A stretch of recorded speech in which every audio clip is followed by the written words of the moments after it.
Hey guys, today we've got a great review coming to you of a brand new book by Vanishing Inc, which is Distilled by Ryan Plunkett. Let's get right into it. You're probably wondering, should I buy this book? We're going to help you answer that question on this video right now.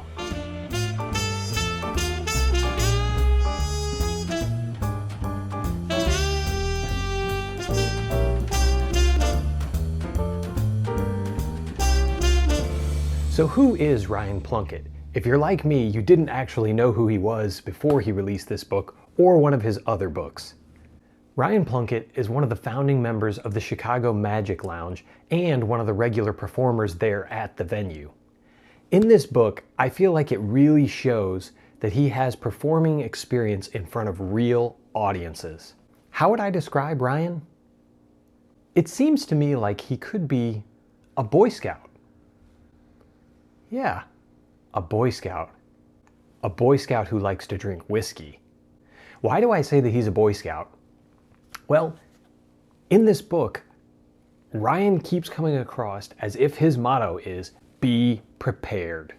He presents so many subtleties in this book that are born only of someone who performs for real audiences and knows exactly what kind of problems pop up when you're performing for real audiences. At every turn, it seems like he's giving you several different options for performances, whether it's different techniques or ways out of situations. As I was reading through, I got the distinct impression that he was prepared for every eventuality, and that's the kind of person that I like to read when I'm reading a magic book. First of all, what this book is not. This book is not a buffet. In other words, sometimes you buy a book and you're going to spend a lot of time reading it because it's a massive tome filled with tons of magic, only a fraction of which will you ever use because, frankly, only a fraction of that magic was ever actually performed for real people. Ryan's not that way. Everything in Distilled, clearly he has performed for live audiences, and it shows. So what you're getting is far more of a delicate, specialized meal when you buy this book. There are only 10 tricks in the entire book. So when you talk about value, it's a determination you're going to have to make, but you're spending $50 for 10 tricks. I don't personally see that as a problem, but I want you to be aware. Personally, I was not disappointed by buying the book. However, you need to know what you're getting. Since there are so few effects in the book, I think that it's important that we walk through exactly what those effects are so that you know if you'll be getting good value and can use the material or the thinking. The first trick is any card at our numbers, which Ryan uses as his opener. I saw this live at Magi Fest, and this is an incredible magic trick. In short, you have two decks starting out on the table, and the spectator is able to choose one of the decks, mix the cards around in a wash-style mix on the table, and when someone chooses a number and a card, both of you deal down to that number in your decks and the cards match. It's a really cool piece of magic and appears to be completely free.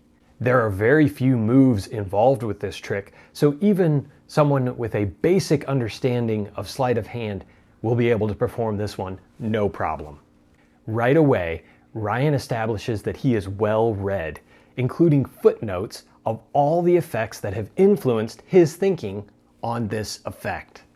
The second effect is called fan mail, and for this one, you actually have to be seated at a table, a la the performance conditions at the Chicago Magic Lounge. What's the effect? A spectator is handed a prediction envelope, cards are mixed on the table, again in a wash style or very free mix, and someone chooses 5 cards, eliminates 4 of them, and is left with 1. That one card matches the previously predicted card in the envelope that the spectator has been holding on to for quite some time. Like I said, it's very similar to the first effect, and Ryan claims that he performs it in the second spot, often comes back to it. So he hands out the prediction, does some other tricks using the deck, and comes back to that where he does the elimination procedure and the final selection that matches the predicted card. Next up is Ace on Top.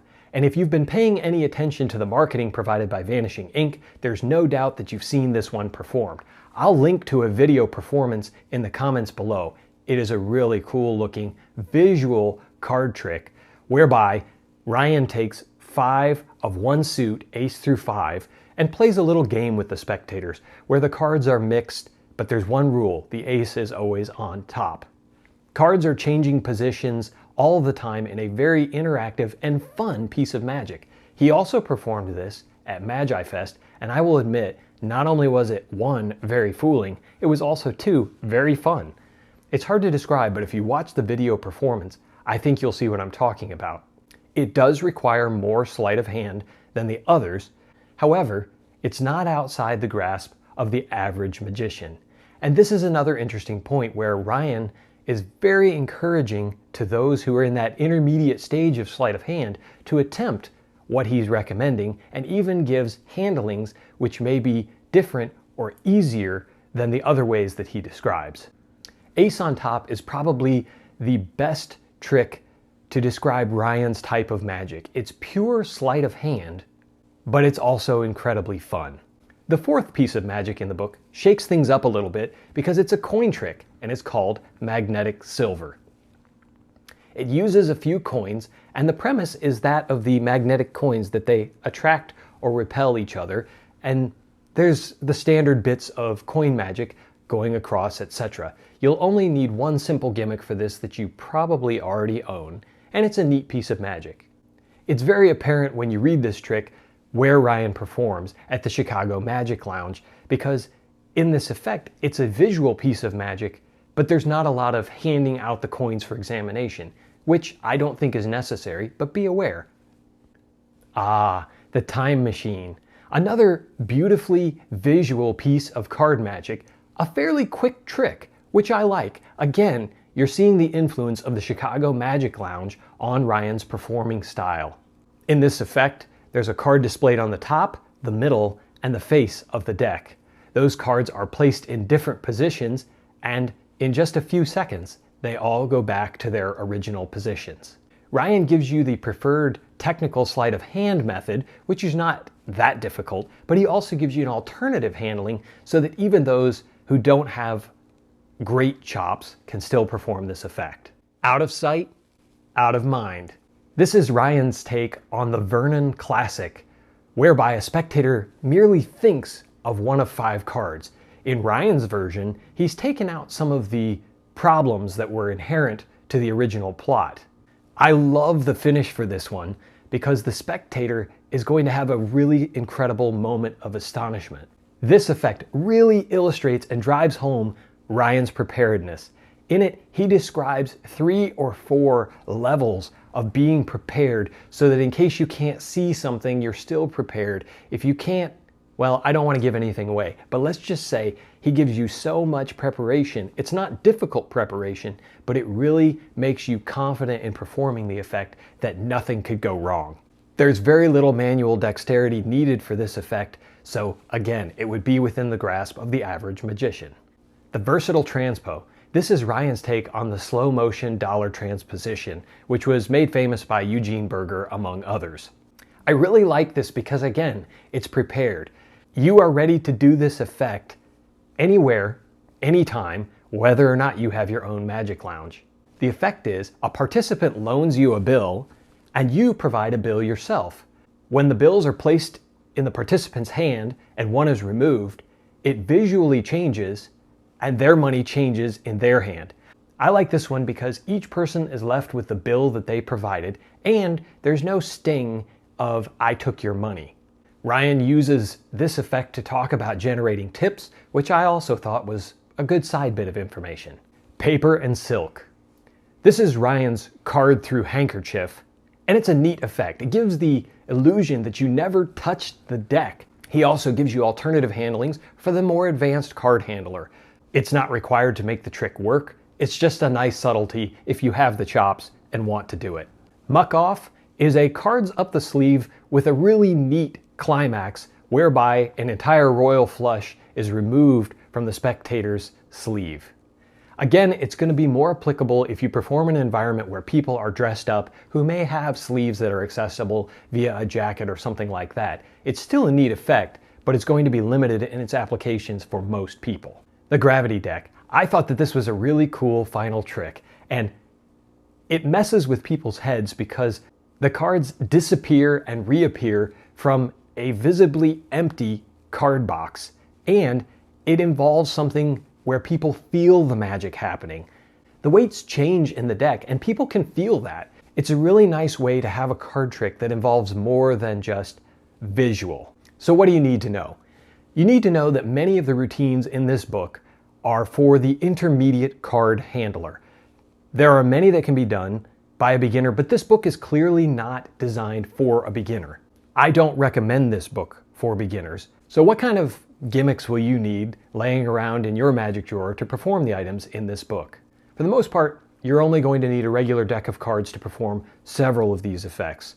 If you want to use the alternative handlings that Ryan suggests, in some cases you'll need, let's just say, some special gimmicks that you probably already have laying around.